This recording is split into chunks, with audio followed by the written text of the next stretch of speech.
Hello नमस्ते welcome to my YouTube channel. सबैभन्दा पहिला लाइक र सब्सक्राइब गर्न चाहिँ नबिर्सिनु होला।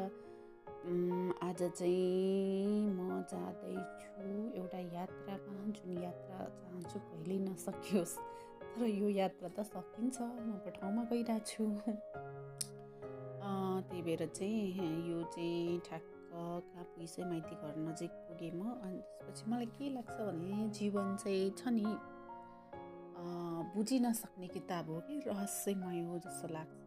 अनि है साँच्चै कि अचम्म लाग्छ कि प्रत्येक मान्छेको जब म फरक फरक चरित्र, फरक जीवन, फरक कथा व्यथा सबै सुन्छु अनि मलाई अजिब लाग्छ कि नत्र त कस्तो लाग्छ भन्दाखेरि लाइफ त स्टक जस्तो लाग्छ नि। आफू जस्तो म एक्लै बस्छु रुममा अनि मलाई के फिल हुन्छ, मेरो मात्रै लाइफ छ यस्तो कि।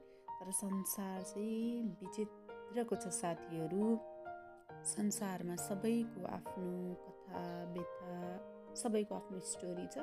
अनि सबैले आफूलाई चाहिँ महत्त्व अनि आफूलाई चाहिँ केन्द्रबिन्दुमा राखेर चाहिँ सबैले सबैसँग चाहिँ व्यवहार गर्ने गर्छन् मलाई लाग्छ। अब हेर्नु न, म पनि हिँडिरहेको छु, यहाँ यत्रो धेरै मान्छेहरू छन् होइन, यो त काठमाडौँ, त्यसमा पनि मान्छेहरूको कथा त कति न कति हुन्छ भन्ने कुरै नगरौँ। कथै कथाको देश हो भने जस्तै रहेछ मान्छेको जीवन पनि।